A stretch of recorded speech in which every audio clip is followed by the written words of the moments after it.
So we are up at Glentress Freeride Park today with my good friend Jamie. We are going to be doing a jumping workshop. If you've been watching any of the videos on my channel, you'll have seen it go through many transitions from racing downhill to racing enduro to now transitioning to much more freeride. And I love doing big jumps. Jamie wants to learn how to get better at jumps. We're at a red trail here, Red Taster Trail, which has got different shapes and sizes of jumps in here. We're basically going to do a workshop with Jamie to get him better at jumping. What's your experience with jumping?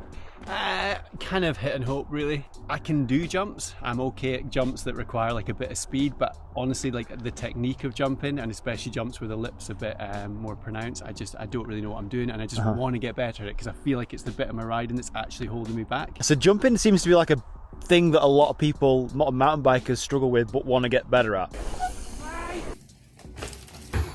Oh!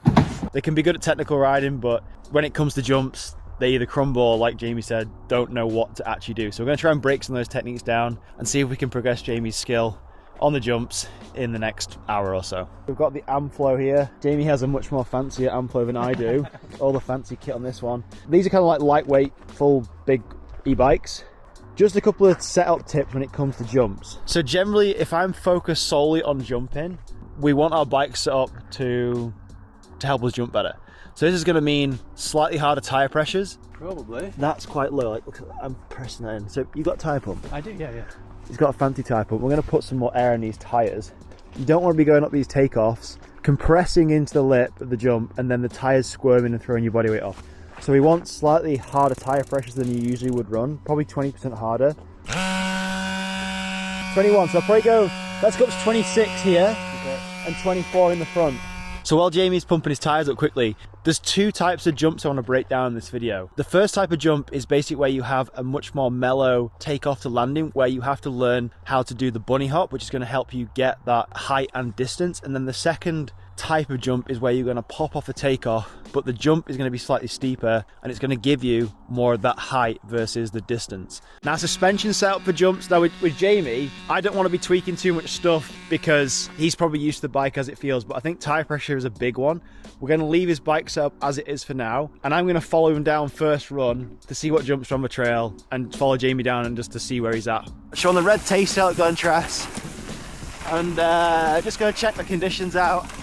Quite wet today, quite damp, but I think it's going to be quite good for some practicing. Oh, a bit short there. Little tabletops coming up. Whoa, that was a wee bit better. Nice. That was a little bit short. Overall, it's pretty good. Like, didn't have too much like feedback, but a few things I would pick up on, which is the common mistake for a lot of people jumping. A lot of people rely on speed so much to get them through jumps. Yeah, okay. And generally it's out of fear. What I want to try and work on is to see if we can slow you down a bit. Okay. And help you pop and go a bit higher. Yeah, nice. Okay, so we've come down to one of the tabletops on this track, which I think is a good place to start learning the pop of the jump. This tabletop is like 2 bike lengths long. We've got a lovely entrance to it around the berm, into a bomb hole, and a nice radius on the lip. Now, one of the common mistakes here, which is what I saw, not so much Jamie doing, but like you'll see us all the time at bike parks and just jumps in general. People who are just relying on the speed of their entry into the jump to get them over the jump. And they don't do anything with their body, they don't move their bike into a specific position, they just rely on the speed to get over the jump. Now this can take you so far. When you start progressing and getting to bigger jumps, more technical jumps, and you just rely on speed, you've got a high chance of causing yourself some injury, and it's just not a very good practice. So I'm going to come in, low the speed, and like, just float straight over the jump. I got over the jump, but there was no technique involved there at all. I didn't do anything. Had my legs in sort of a semi-squat position, but that was all I did. So this time, instead of just powering through the jump, we're going to get into that compression. We're going to pop off the lip, and we're going to be relying on the bike suspension and my ability to preload the bike to get me the height off the takeoff of the jump. And we're going to be going slower doing this. Down into the berm, round the corner, and I'm going to be looking ahead. Pump. And then straight out the takeoff. Pump.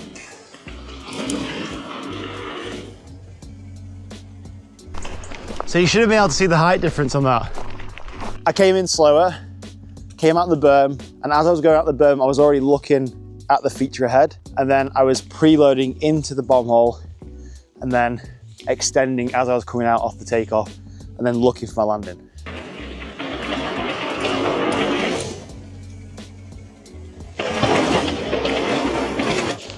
This is the problem with a free rider. Stuck. Can I just watch? I mean, I want to help, but this is also pretty. There we go.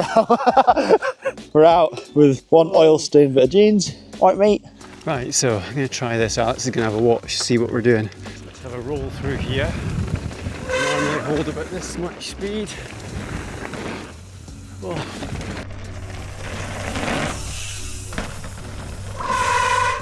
So I reckon there wasn't much pop off the takeoff. You're totally right. Yeah, a little bit of a case, a little bit up short, but I think if we can get you going higher, Yep. similar speed but going higher, Okay. we can 100% get you into that landing. You want to be coming around that berm up there Yeah. with a speed where you're like fairly fast, but you shouldn't have to pedal out the berm.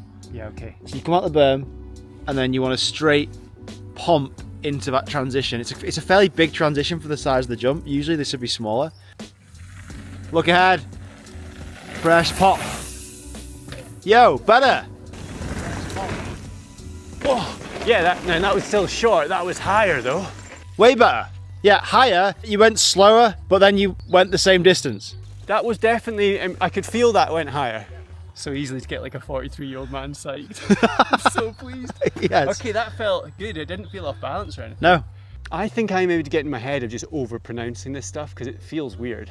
This transition is way bigger than you'd be used to. If this was smaller, Yeah.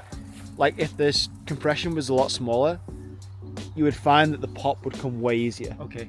Try again with your normal trail speed. Okay, Right. normal trail speed. Yep. And pop.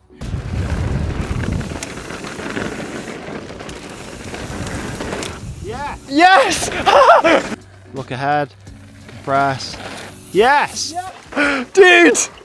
Yes! Press. Yes. So our next set of jumps, this rider's going to demonstrate it. Nice. So we've got two tabletops in a row. These are a little bit more technical than the jump we just worked on, mainly because the takeoffs on the lips you'll see are ever so slightly a little bit steeper. So that's going to hopefully send you a little bit higher. So we're going to have to level the bike out in the air as well as initiating that pop. But the big part of this is the setup. So you want to be able to come off the landing of that jump and carry speed around this corner, same as you did before, pump into the transition, get into that pop or squat position, ready to extend and pop off the takeoff. And then same again for this one. When we land, we almost want to land into our squatted position and then ready to extend out and pop off the next takeoff. This is Jamie's first attempt. Nice speed, looks out, pedal, pump, pop, nice. Nice! You'll probably find with this second jump, you'll have to put a lot more effort into your pop because it's just this transition. Yeah. But Dude, that actually felt good. So, do you know what I was doing? I was focusing on being like overly pronounced. Like I properly got into like an actual squat. Yeah. And just that's amazing. Yeah. I think that's the furthest I've ever gone off that jump. winner. Do it again. I reckon we can do this without pedaling. Compress, pop, nice. Perfect. Okay, so we've moved on to a different feature now, and we're at this kind of like flat jump. The first jumps we were playing on and practicing on were jumps that had more of a lip on, so that's where we were initiating the pop out of takeoff and going for more height. With this, because we have more of a mellow takeoff, we're gonna have to initiate more of a bunny hop to get over the gap. We can't just rely on the pop because there is no takeoff to help us get the air, so we have to generate that ourselves. Nice speed. That was a good first effort. That was actually pretty... So I must just be on a confidence roll, guys. I think that's the best I've ever done that. You carried really good speed in the corners. We cased this a little bit, so do exactly the same again in the corners, but just a bit of a stronger pull on the jump, and let's see how far we can get this time. Okay. try and emphasise that bunny hop a bit more. Looking out, love it, little pedal, and pull. Nice. You're about an inch off the landing. But like, that was better technique than the first attempt, for sure. You know, one of the things I'm finding particularly difficult about this, I feel like because you have to hold so much corner speed, which you do, like it's almost the concentration on getting that corner is overwhelming my brain a bit. So when I get to there, I'm like, oh, what do I do again? I maybe just try and maintain speed but not focus on absolutely railing it and see if I can focus more on the bunny hop. This is not easy, this one though. No, I mean the jump comes at you like a bike length and a half. Yeah. I mean actually you're probably still in the corner as you're going up the takeoff. Yeah, absolutely. Like you're exiting the corner here and taking off where Jamie is. Like I feel like even just 2 meters longer and this would be a completely different game, wouldn't it? Yeah. Okay, attempt number 3. And pedal.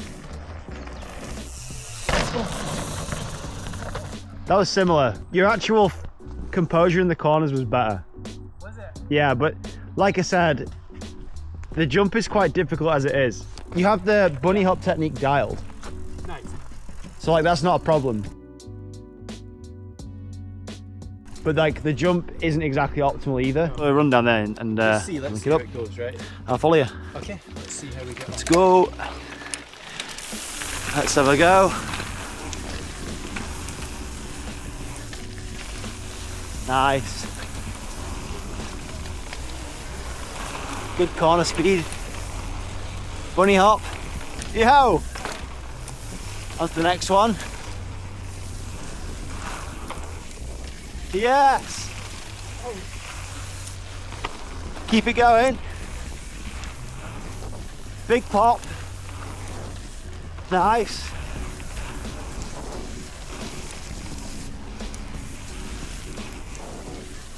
Yes! You cleared it! First time! That was a total difference. You never cleared that? You've never cleared that one? No. Always short on that one. Oh yeah, buddy. Fans. The pigeon fans. Oh, nice goggles, mate. Oh yeah. Where you got them from?